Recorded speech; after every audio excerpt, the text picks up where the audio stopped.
The first meeting is really a get-to-know-you meeting.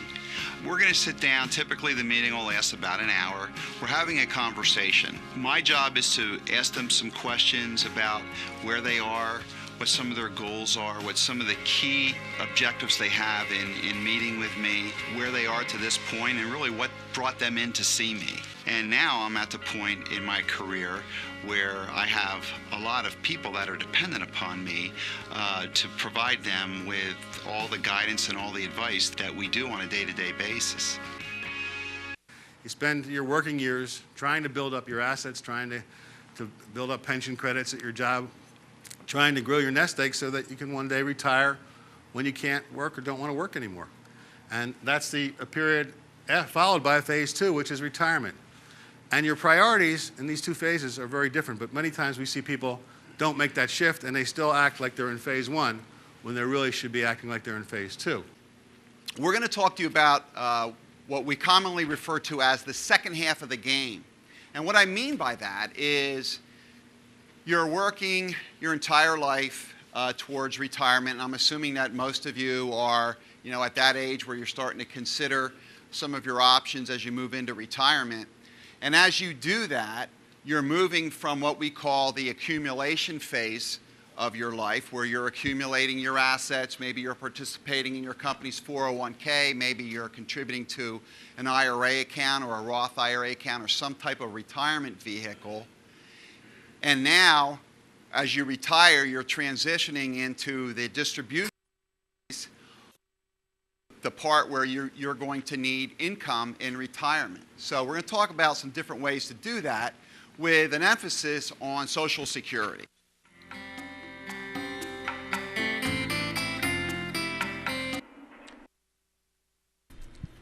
Hello and welcome to Financially Speaking with Jeff Bush. My name is Barry Warrenker and I'll be the host of today's show. Hey, Jeff, good to see you. We've been spending a lot of time, it seems, educating our clients about how they can get the most out of Social Security. Some of the things that we've discovered over the last 3-4 years have been helping our clients even know what questions to ask as they try to navigate the decision-making process. And it's been an interesting ride, and we have some more things to go over today that I think will be interesting to folks that are anywhere near Social Security decision time. Well, hello, Barry, and welcome to the show. You and I have really been on a mission these past few years to really get the message on how to take your Social Security benefit, get that message out there. We've done numerous workshops, even talked about it here on TV, and even before that, remember the good old radio show days. Maybe we can even. Do we have a picture of you and I doing radio? There we go. That's some nostalgia there. Jeff and Barry doing. They decided we were too good looking to waste that beauty on the radio, so we move over to television so people can enjoy our fat faces. That's right. So here we are. Very nice. So we love it here on the PCTV network, and of course. Our TV show is not only seen here in the local Pottstown area, but this is truly the age of the World Wide Web, as they say. And the show is on the PCTVnetwork.com, the PCTV website. And of course, it's on our website too, informedfamily.com. So we have a global presence with our show. And of course, you and I are on a mission to get the message out on Social Security. Well, that's the truth, because it's funny, we've been doing this for some time, and what we found is many people take this decision way too lightly. In fact, the number one answer I get when I ask people, well, what made you decide to take your Social Security when you took it? And say, well, somebody at work said I should just take it, or my brother-in-law said I should take it. And it's really it's a too important decision to leave to chance. So the first thing people have to do, the first step is get a statement and find out what your benefits are according to Social Security. Social Security will send you a statement, and then you got to study that thing and you make sure that it's right, and that's where you start the process. So how do you go about getting that statement? Well, the Social Security Administration, they used to mail you your statement every year, right around your birthday. But about 5 years ago, they stopped doing that. because it was expensive. It was expensive to mail the statement every year. As you can imagine, them mailing out, a couple 100 million Wow. statements. So now what you do is go right onto the website, the Social Security website, socialsecurity.gov, and just put in your information, and they'll give you your statement. You should go on there, get a password, and you should really download your statement every year. That's probably a very good idea. When you look at this statement, what's it going to tell you? Does it tell you when you should take Social Security? It doesn't tell you when you take Social Security. It simply tells you what your full retirement age is. And your full retirement age might be 66, it might be 67, or it might be somewhere between 1966 or somewhere between 66 and 67. Let's take a minute with that. I know the traditional, we always talk about you're going to retire at 65. That was considered Social Security's full retirement age when you get your full Social Security benefits. But now that what they're doing, it sounds like they're gradually ratcheting up that time. It's now 66. And For most people, yeah. And if you were born in 1952, if you were born before 1952, it's 66. Mm-hmm. If you were born between 1952 and 1960, it's between 66 and 67. So it's kind of like when you were a kid. If you were born after 1960, it's 67. Remember how kids, when you ask a really small kid how old they are, they're not going to say 4 or 5. They're going to say I'm 5.5, I'm 4.5. So for some people, it's like they're going to be 66.5 or 66 3/4. But in essence, it's the end of for many people of their working lives and the time to start drawing that So income. anyway, getting back to what you asked me, what was on the Social Security how statement. does that work? So it gives you 3 numbers. It gives you your full retirement age benefit, and then it gives you the benefit that you would get if you took your Social Security early. So if you're under 62, it would give you your benefit at 62, or let's say you're 64 when you get your statement, it'll tell you what your benefit is at age 64. So it gives you that early benefit, and then it also gives you the benefit if you delay taking your benefit until age 70. The other important piece of information that it gives you is it gives you your earnings history. So you want to verify that to make sure there's no missing years in there.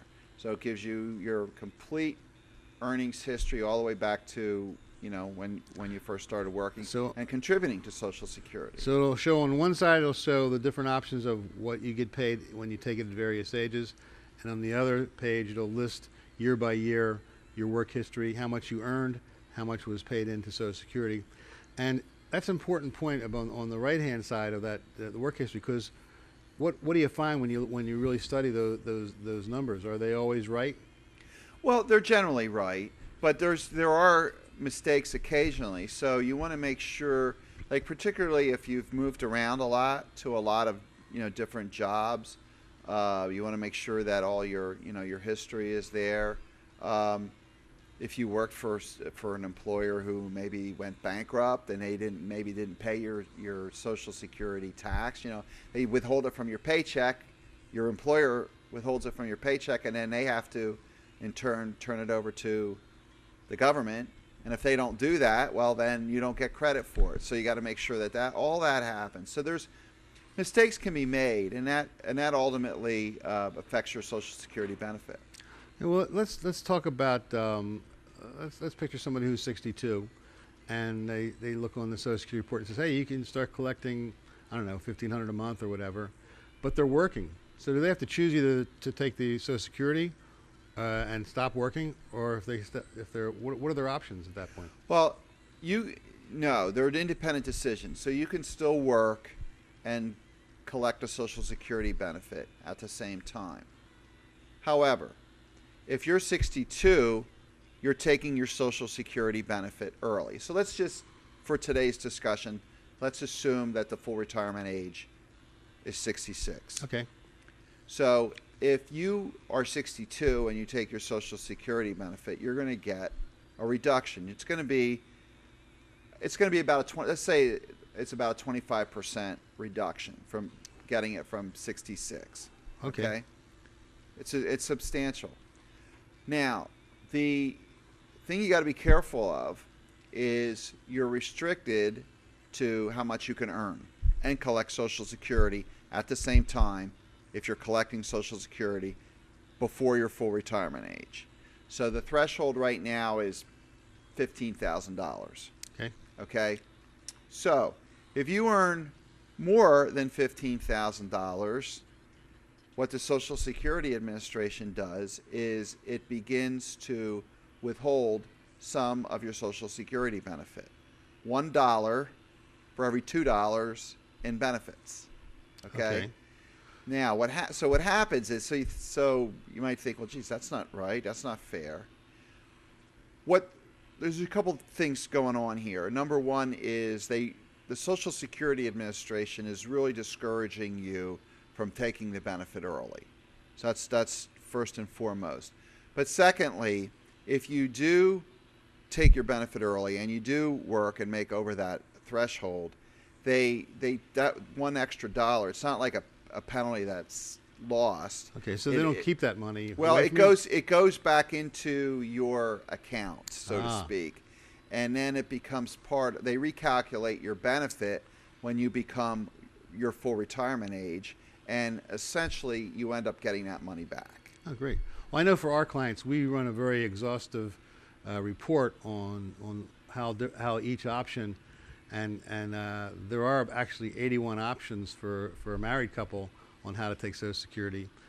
We run a full report, and so they really get an idea of how every decision is going to impact them and impact their spouse, over a 30-year period or more. So this is a big decision now. So basically, now they have to deal with whether they're going to take it at 62 or wait, and then I guess what are some of the mistakes that people make when they make this decision? What do you see on a regular basis? Well, the major mistakes that we see with regards to taking a Social Security benefit, the main one is longevity. People live much longer than they think they're going to. So if you're a couple, let's say a married couple age 65, there's a better than 50% chance that one of you is going to make it to age 90. And a common mistake that we see is people don't recognize their own longevity, and as a result, they'll take their Social Security benefit before they really need to, and rob themselves of valuable Social Security dollars. Yeah, I think there's a lot of times people don't really understand that Social Security, it's a form of insurance. It's kind of the opposite of life insurance, in that people get life insurance when they're young because they're afraid they might die early and not be able to fulfill their obligations for their family. But when you're 62 or 66 or whatever, your risk is not in dying early. That's unfortunately an affordable thing, and people do it. It doesn't cost a fortune to die. It costs a lot of money to live for 30 years, and so that's the risk you're insuring against, that you might live too long, that you might be that half of the couple that makes it to 95 or 93. And meanwhile, you locked yourself into a very low benefit because at 62, you decide, I'm just going to take the money, because you couldn't picture yourself being 92. Right. Yeah. Well, yeah, and then as far as longevity goes, one of the things that we do in our company is we can run a report and show you the break-even point of when it would pay you to wait to take your Social Security benefit. And of course, there's much more that goes into making this decision, other than just your longevity. We have to look at how you're getting your other sources of income. So it's really a kind of a big picture decision. So that's one common mistake. Now, another mistake that we find is inaccurate information. So people are getting information from unreliable sources. Okay, they're like you said earlier in the show, they're getting it maybe from a coworker or their brother-in-law or somebody that really doesn't understand the complete ramifications of the Social Security benefit and the Social Security Administration. Now, it's also important to note that the Social Security Administration won't help you make the decision. They'll give you the facts. Did you ever hear that expression? Just the facts, man. Yes, Joe Friday. Joe was right Friday. at- Just the facts. They'll give you the facts, but they won't give you the analysis. They won't really give you the finer points of, you said there's 81 different combinations. Well, that's complicated. There's a lot of different ways you can do it. So that's where we come in. I guess it's like going to the IRS and saying, well, gee, can you guys help me avoid paying all the taxes? Or when the IRS says, well, that's not really our job. Our job is to collect the right amount of taxes. Yeah. So you go to your obey the law. accountant. You Yeah. go to your accountant to make sure that you're paying the the right amount of taxes.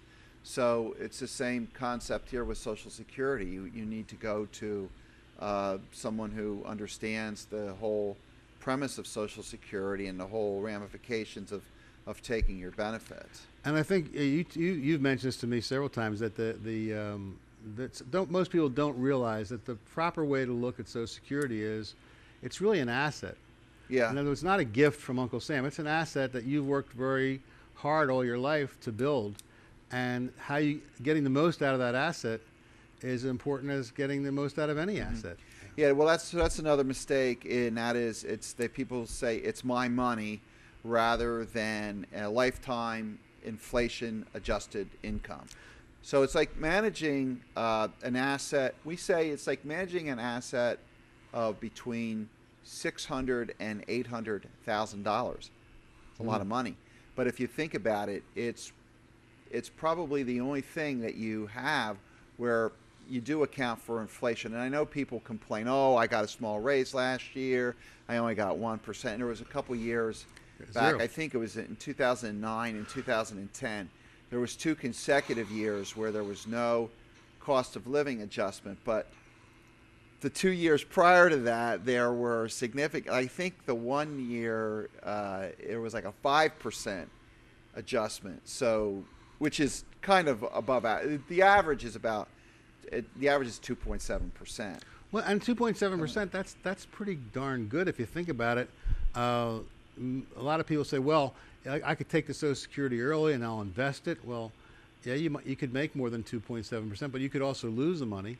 And certainly if you put something into something that's guaranteed, you're not going to make much more than 2.7%. So meanwhile, if they wait, their income goes up more like 8% every year for waiting, and plus cost of living. I think there's just a human tendency to say, well, it's my money, I better take it.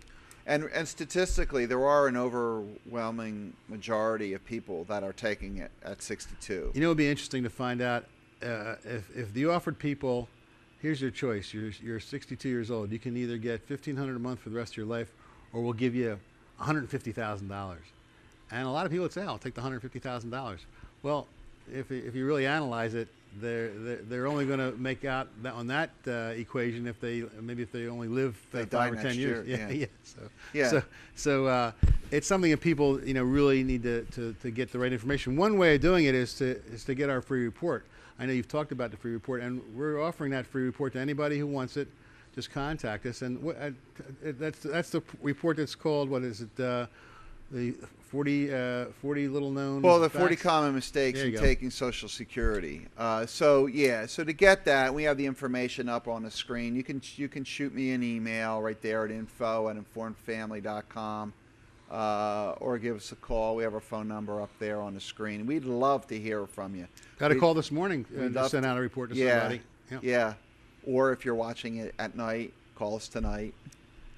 Or if you're watching it over the weekend, call us. I'll sit by the phone. If you can call 3 in the morning on Saturday night, probably have the answer machine on, but we'll take care of it Monday morning. Yeah. So it's funny because people do watch our show at all hours of the day and night. Because I've heard people say, "Hey, I was watching your show at 4 o'clock in the morning. Were you there in the studio?" I'm like, "No, I wasn't." But I guess what we should do is if we know they're broadcasting us at 2 or 3 in the morning, it's probably because people are insomniacs. We should probably be really boring and just kind of put them to sleep. Be doing them a favor. What do you think? Maybe we're doing. Maybe doing that already. Maybe that's why people are watching us, Barry. We're an alternative to Sominex. Yeah. Anyway, I was talking to Grumpy over at Grumpy's Delicatessen, and he said he watches us because sometimes he's up at 2 or 3 in the morning, and he'll watch us and keep him company. Anyway, we'll send away. Ask us for that free report. We'll be happy to provide it for you. Now, what I find an interesting subject, I know you do too, is that whole question of aging and how long we can expect to live and what the numbers are like. I think most people kind of look at their mom and dad and their aunts and uncles and grandparents, and they have a hard time in picturing themselves being 90 or 95 or even 100. But the world has changed, and it's the 90-year-olds. What do they say? 90 is the new 80. It's exciting. How can someone picture themselves? Or as you would say, Barry, what's the fastest growing segment of the population? Right, people over 100. Not the fastest moving. But But anyway, the that's fastest you like those old jokes, huh? But the other one, An oldie but a goodie. the fact is, and this is true, we have a hard time picturing ourselves being 90 or 95 or 100. But if you ask someone who's 89, can they picture being 90? They're going to tell you, yeah, I better picture being 90. I want to be older than that. So we have to kind of look at this through a new lens and say, okay, really, for you, for your spouse, if you're married, realistically, what is your life expectancy and what is the far out life expectancy? When I know in financial planning, in the old days, they would do income models. A lot of the rules have changed. And one of the old rule of thumb was, well, make sure someone has enough money till they get to be 85. And, because who's going to worry about it after that? Well, that's not good thinking anymore, unless there's something in your medical history or family history that tells you there's no way you're going to make it to 90 or 95. I'm more comfortable planning to age 100 or more, because it's better to run out of time before you run out of money. Right. And to err on the other side to make sure that money lasts. I think it's important to get a handle on what real legitimate, reasonable life expectations are. We do a lot of questions, and we have a little survey we do, and it's going to give a range. And of course, there's the odd person who gets hit by a truck or struck down by an unheard of disease that all of a sudden is knocking people off. But on the grand scale of things, of averages, on average, a married couple of 65, one of them is going to be around. High likelihood one's going to be around in the 90s. Is that correct? Yeah. There's for a 65-year-old couple, there's a 57% chance that one of them is going to make it to age 90. Wow. So better than 50-50. So 57%. So, and how about, and I know your next question is going to be, well, what about 95? What about 95? 30% chance that one of them is going to make it to age 95. So why are we throwing all these statistics around this morning or tonight? The Why? reason is because what happens, Barry, is that when you get to take your Social Security benefit for a married couple, the larger check prevails. Sure. So what I mean by that is when the first spouse dies, the surviving spouse gets the larger check. So if the husband is getting the larger check and the husband dies first, the wife loses her check, the smaller check, and takes on the bigger check. So what that means is that's the benefit of waiting, because if you look at it, well, geez, there's a better than 50% chance one of them is going to make it to age 90. Well, now, you're going to be collecting Social Security for over 30 years, right? Yep. If you start taking it at 62 or 65, you're looking at 30 years of taking Social Security. That's a long time. And when you factor in the average of 2.7 cost of living adjustments over those 30 years, you're going to, when we run the numbers, when you really put them in black and white and side by side, people's eyes just light up. And I've shown families, and you have too, where we got them an extra $100,000, $200,000, $300,000 over a lifetime. That's huge. Huge.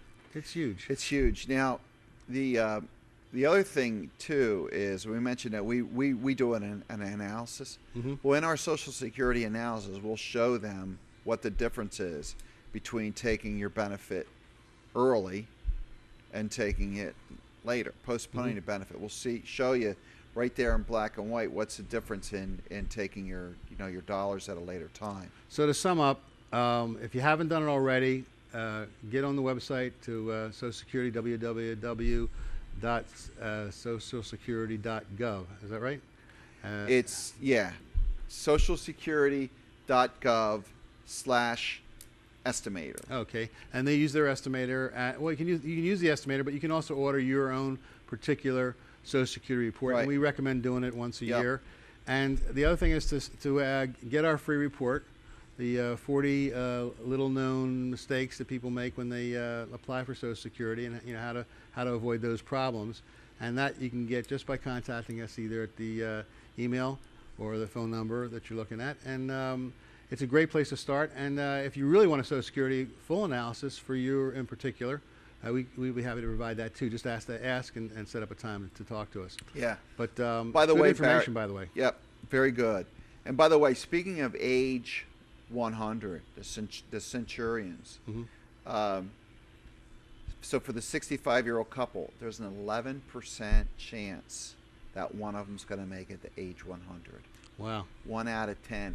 And those numbers are going to do nothing but get bigger as we begin to age and age in a more healthy way. We're seeing advances in medicine, advances in healthcare, and people are taking better care of themselves. Less people are smoking, less people are drinking alcohol to excess. So there's a whole lot of things and people are exercising more. So there's a whole lot of things that are attributing to that. Remind me to tell you in another episode, I visited some relatives that were living in a senior community down in Florida, a place called The Villages, where there's 100,000 people that are 55 and older, just about all retired. And it's unbelievable the amount of activities. The people we were visiting, the guy had to leave because he had a stickball game that morning.